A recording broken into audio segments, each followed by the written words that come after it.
Hello students, today we will discuss English translation का chapter 8 और class 8 का chapter 21 है।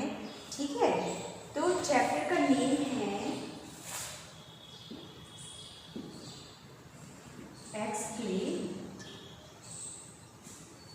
exclamatory and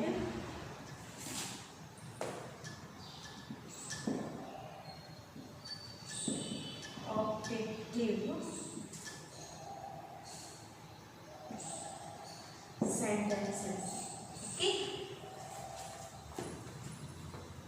ओके, तो क्या है कि क्लास 8 का इंग्लिश ट्रांसलेशन का चैप्टर 8 है exclamatory and objective sentences. Okay, तो स्टार्ट करते हैं। एज यूजुअल पहचान क्या है, कैसे पहचानेंगे कि जो हमारा वाक्य है वो एक्सक्लेमेटरी है या ऑब्जेक्टिव है। ठीक है, तो हम दोनों की पहचान को देख लेते हैं। रूल्स रहते हैं, फिर एग्जाम्पल। ठीक है, एक्सरसाइज जो दी गई है, जो बुक्स में जो एक्सरसाइज रहती है HW वाली, वो आपको सेल्फ करनी होती है। ओके, हम आपको यहाँ पे विद एग्जाम्पल क्लियर समझा देते हैं, तो आपको क्या रहता है, सिर्फ एक्सरसाइज को फिल करना रहता है। ओके, तो जो हम वीडियो बनाते हैं आपको अच्छे से समझिएगा, करिएगा। ओके, पहचान।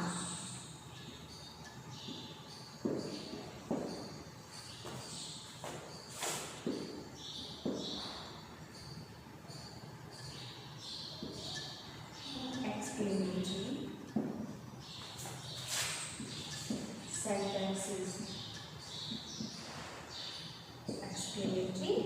सेंटेंसेस यानी विस्मयादिबोधक वाक्य। ठीक है, एक्सक्लेमेटरी सेंटेंसेस को क्या बोलेंगे, विस्मयादिबोधक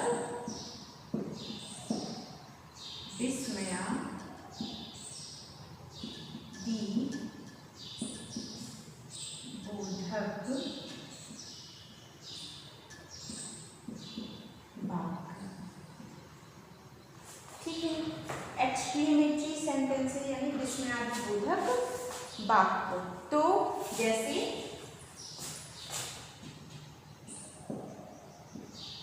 प्रसन्नता, दुख, विस्मय या आश्चर्य, हर्ष यानी खुशी,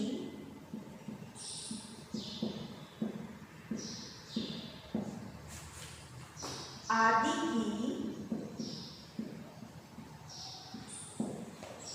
अभिव्यक्ति, आदि की अभिव्यक्ति करते हैं,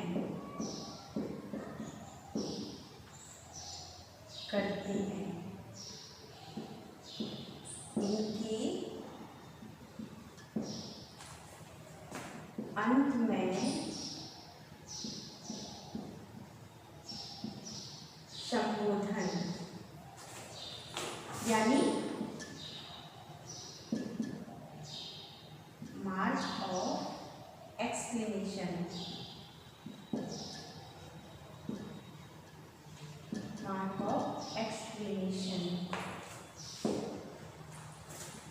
का चिन्ह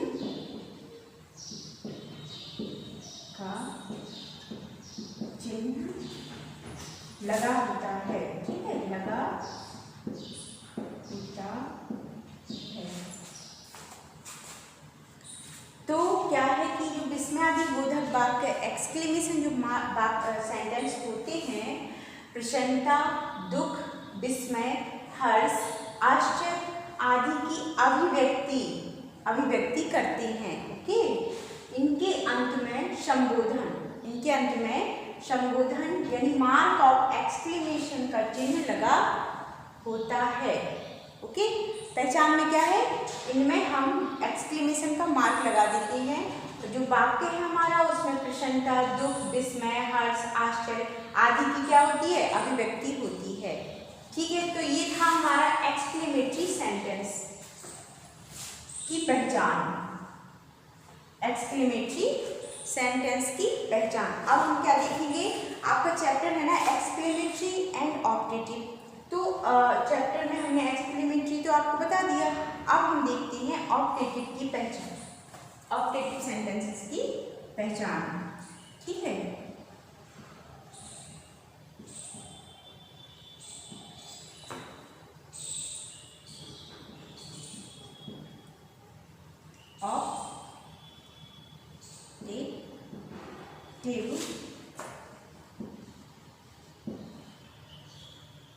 सेंटेंसेस। ठीक है, ऑप्टेटिव सेंटेंसेस यानी इच्छा सूचक, इच्छा सूचक वाक्य। Okay, exclamatory. अब हम देखेंगे ऑप्टेटिव सेंटेंस। तो जैसे आशीर्वाद देना, आशीर्वाद देना,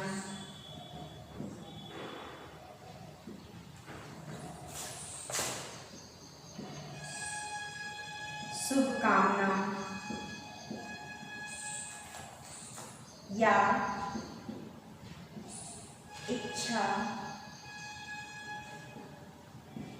प्रकट करनी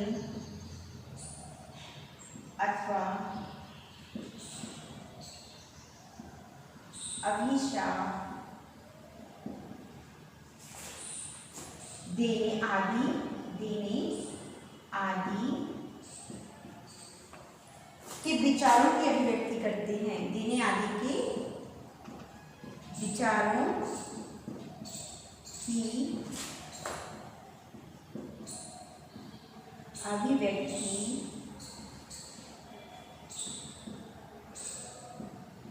करते हैं। ठीक है,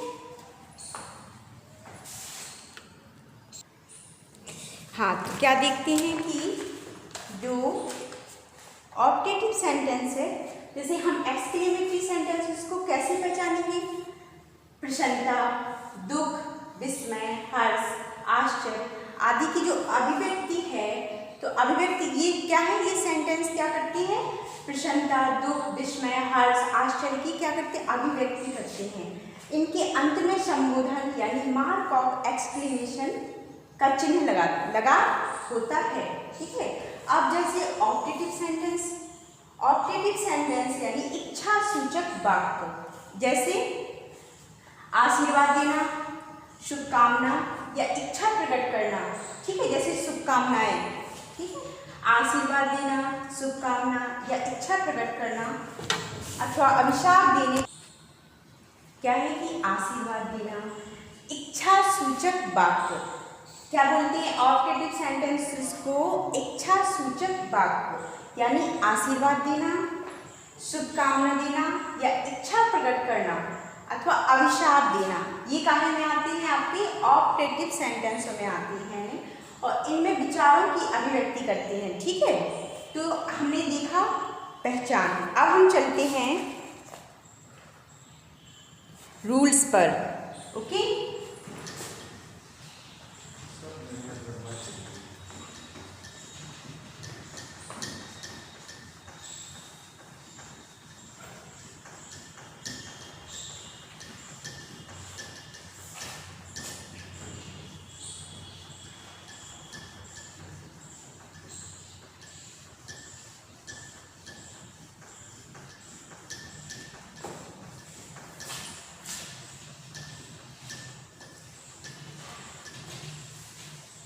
अभी हमने आपको एक्सक्लेमेशन की पहचान बताई, अब हम चलते हैं रूल्स की ओर। ओके,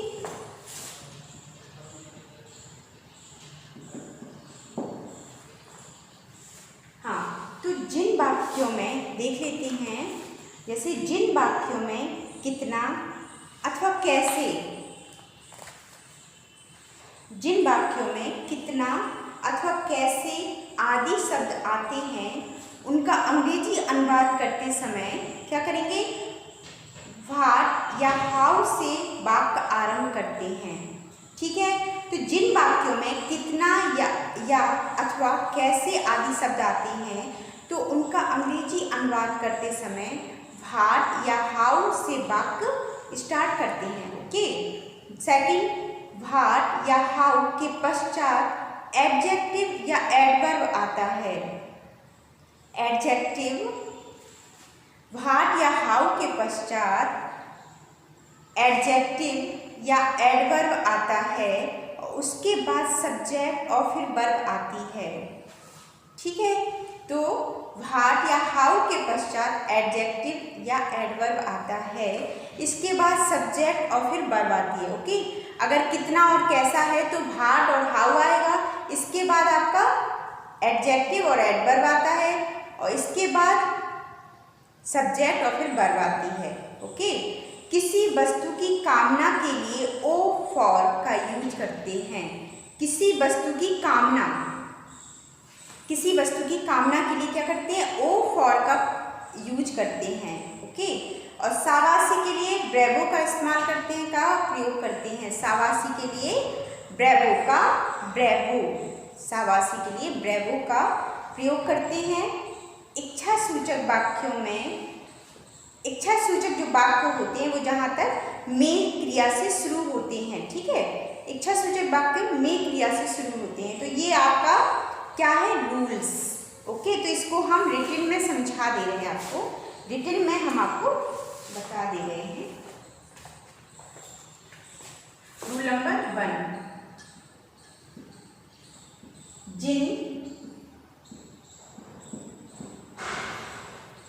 जिन वाक्यों में कितना अथवा कैसा, कितना और कैसा आदि शब्द आते हैं। ठीक है, तो जिन वाक्यों में कितना और अथवा कैसे, कितना और कैसे आदि शब्द आते हैं, उनका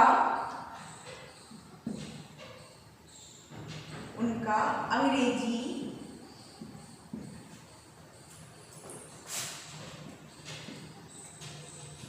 अनुवाद करते समय व्हाट या हाउ से वाक्य आरंभ करते हैं।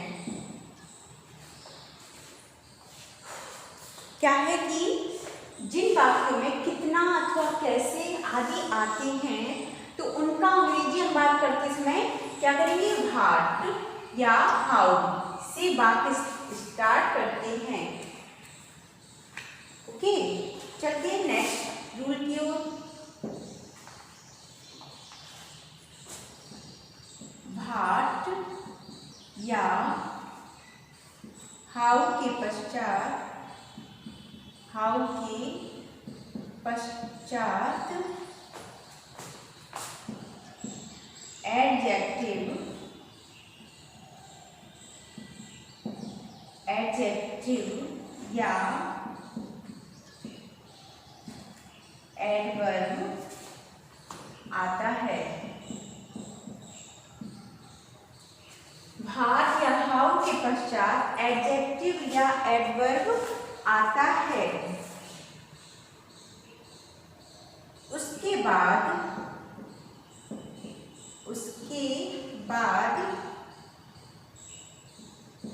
सब्जेक्ट और फिर वर्ब आती है। ओके, क्या है कि व्हाट या हाउ के पश्चात पहले तो वाक्यों में कितना और कैसा आदि आता है, तो उसके लिए हम व्हाट या हाउ से आरंभ करते हैं। सेकंड, भाट या हाउ के पश्चात, भाट या हाउ के पश्चात एडजेक्टिव या एडवर्ब आता है, एडजेक्टिव या एडवर्ब आता है, उसके बाद सब्जेक्ट और फिर वर्ब आती है। ठीक है, पहले आपका भाट हाउ आएगा, इसके बाद आपका एडजेक्टिव और एडवर्ब आएगा, इसके बाद आपका सब्जेक्ट और वर्ब यूज होगा। ओके, अब नंबर 3, जैसे विस्मय, प्रकट करने वाले वाक्यों में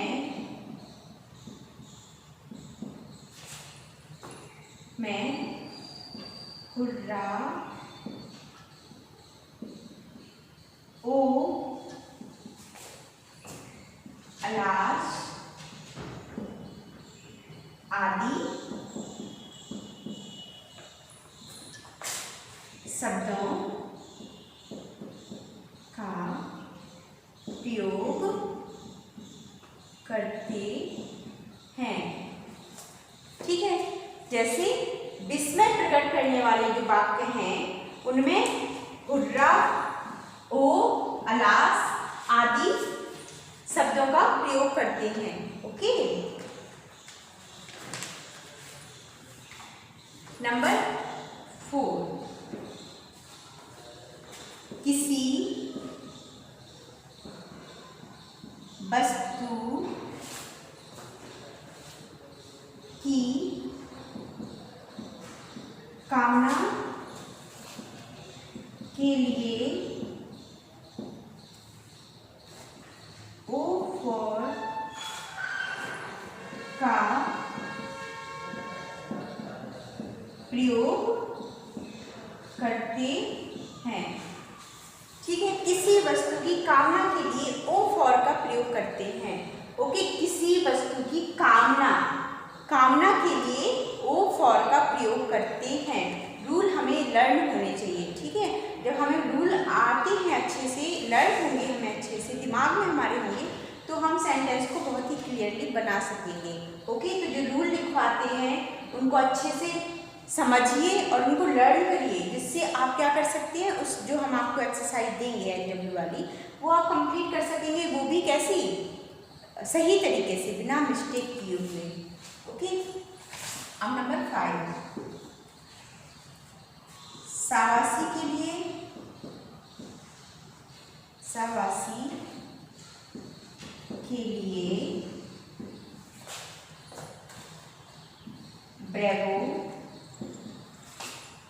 का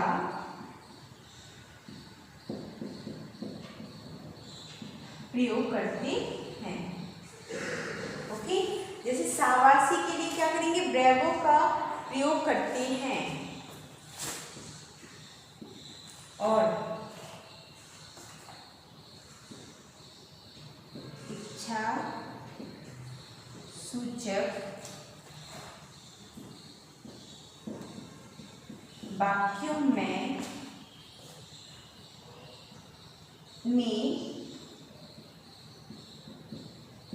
क्रिया से शुरू होता है। इच्छा सूचक वाक्यों में क्रिया से शुरू होता है। जो इच्छा सूचक जो वाक्य हैं वो में से शुरू होते हैं, में क्रिया, में वर्ब से शुरू होते हैं। ओके, तो क्या देखा हमने रूल्स में कि जिन वाक्यों में कितना अथवा कैसे आदि शब्द आते हैं, क्या, ठीक है, उनका अंग्रेजी अनुवाद करते समय भाट या हाउ से वाक्य आरंभ करते हैं। क्या करते हैं, भाट या हाउ से वाक्य आरंभ करते हैं। दूसरा, भाट या हाउ के पश्चात एडजेक्टिव या एडवर्ब आता है। ठीक है, भाट या हाउ के पश्चात क्या होता है, एडजेक्टिव या एडवर्ब आता है, और उसके बाद सब्जेक्ट और फिर वर्ब आती है, और उसके बाद सब्जेक्ट और फिर वर्ब आती है। ठीक है, नंबर 3, विस्मय प्रकट करने वाले वाक्यों में हुर्रा, ओ, अलास आदि शब्दों का प्रयोग किया जाता है। ठीक है, जो जिन वाक्यों में क्या है, विस्मय प्रकट करने वाले जो वाक्य होते हैं उनमें क्या है, हुर्रा, ओ, अलास आदि शब्दों का प्रयोग किया जाता है। ओके। नंबर 4, किसी वस्तु की कामना के लिए ओ फॉर का प्रयोग करते हैं। ठीक है, किसी वस्तु की कामना के लिए ओ फॉर का प्रयोग करते हैं। ठीक है। और नंबर 5, शाबाशी के लिए ब्रेवो का प्रयोग करते हैं। शाबाशी के लिए क्या करते हैं, ब्रेवो का प्रयोग करते हैं। इच्छा सूचक वाक्यों में जो में वर्ब है, जो इच्छा सूचक जो वाक्य होते हैं वो में वर्ब से स्टार्ट किए जाते हैं। ओके, तो आपको एक्सक्लेमेटरी सेंटेंस और ऑब्जेक्टिव सेंटेंस समझ गए होंगे, पहचान बता दी गई है आपको और आपको रूल्स समझा दिए गए हैं। अब हमारा चलते हैं, अब हम नेक्स्ट एग्जाम्पल की ओर। ओके, कि हम कहाँ क्या यूज करते हैं, आपको जो रूल में बताया है उसको विद एग्जाम्पल समझा सकें। ओके,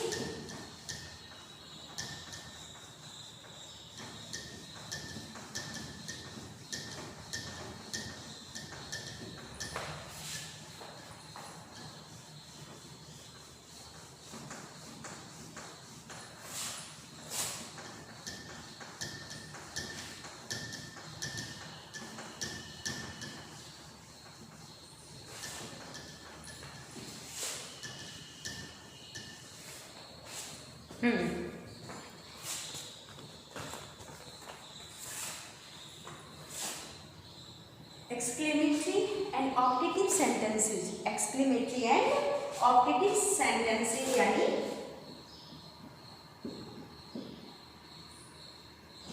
विस्मया, दी, बोधक और इच्छा सूचक वाक्य। ओके, विस्मय आदि बोधक और ऑब्जेक्टिव मीन्स इच्छा सूचक वाक्य। नंबर 1, जैसे शाबाश,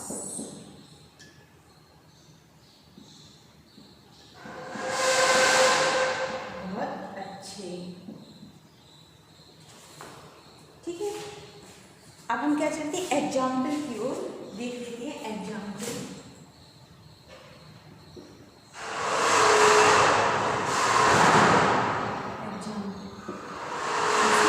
शाबाश, बहुत अच्छे। तो ऐसे बनाएंगे, हमने क्या करेंगे, शाबाश के लिए क्या करेंगे, ब्रेवो, ब्रेवो का इस्तेमाल करेंगे। ठीक है, ब्रेवो, बहुत अच्छे के लिए well done, well done. Okay, ये आपका एक्सप्लेनेशन या ऑब्जेक्टिव मार्क आ जाएगा। नहीं, ब्रेवो पे आ गया, अब नहीं आएगा, सिर्फ फुल स्टॉप रहेगा। नंबर 2, जैसे शोक, उसकी दादी मर गई। ओके, तो अलास, अलास यानी दुख, दुख में हम क्या करेंगे, जब भी दुख का भाव आएगा तो हम अलास का यूज करेंगे। Okay, alas, his grandmother has died,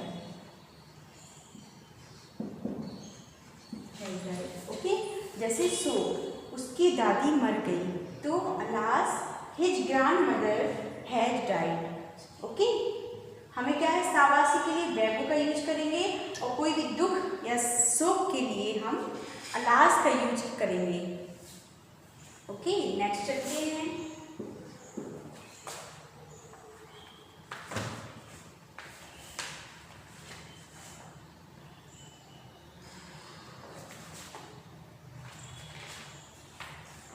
जैसे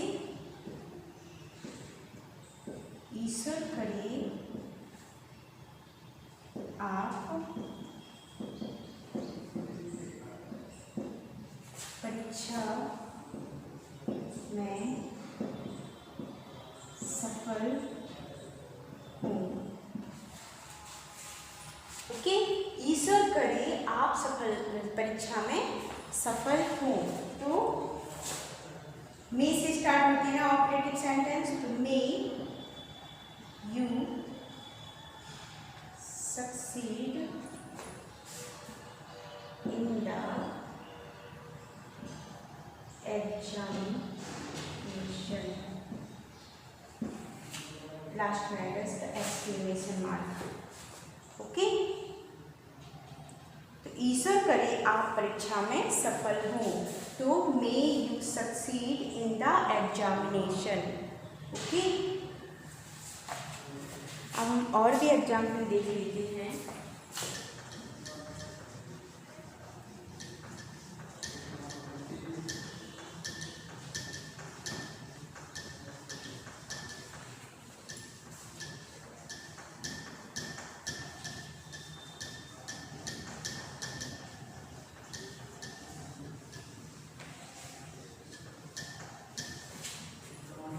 चलते हैं आगे। जैसे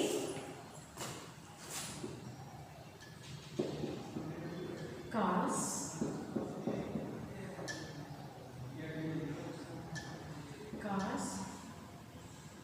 कि मैं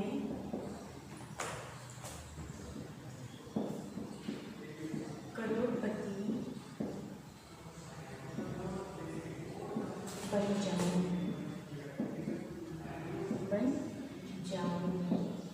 ठीक है, काश कि मैं करोड़पति बन जाऊं। ओके, तो वुड डैट, काश के लिए हम यूज करेंगे would that. Would that I became a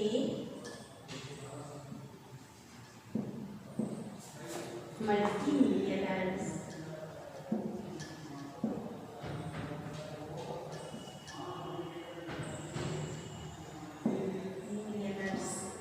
ठीक है, काश कि मैं करोड़पति बन जाऊं, तो वुड डैट, काश would that I became a millionaire. Okay,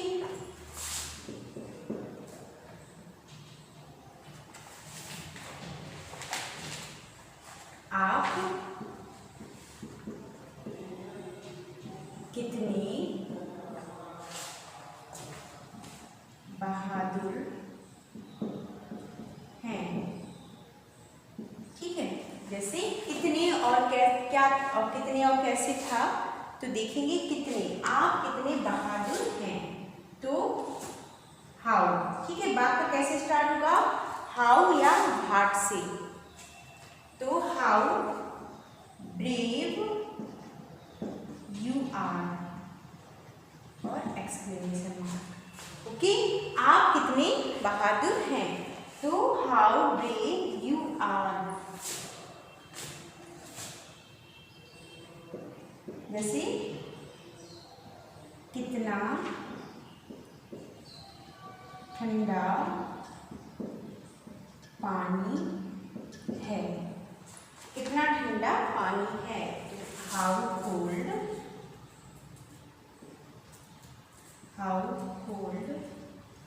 the water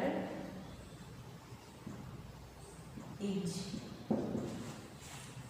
okay, अगर कितना कैसे आता है, तो सबसे पहले हम उसकी इंग्लिश रखते हैं। ठीक है, हाउ या व्हाट से यूज करते हैं वाक्य को। और जैसे ईश्वर करे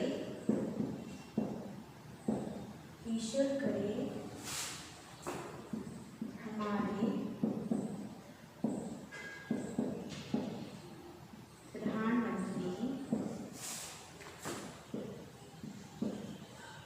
दीर्घजीवी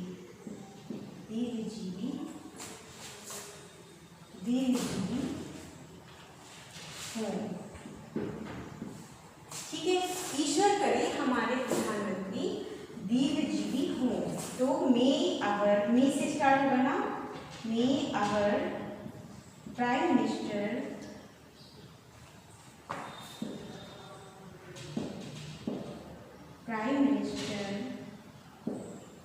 लिव लॉन्ग और एक्सक्लेमेशन मार्क। ईश्वर करे हमारे प्रधानमंत्री दीर्घजीवी हो। तो may our prime minister live long. Okay, तो इस तरह से क्या है हमारा जो जो चैप्टर है 21 वो आज हमने आपको कंप्लीट करा दिया है। नेक्स्ट वीडियो में नेक्स्ट चैप्टर के साथ मिलते हैं। Thank you.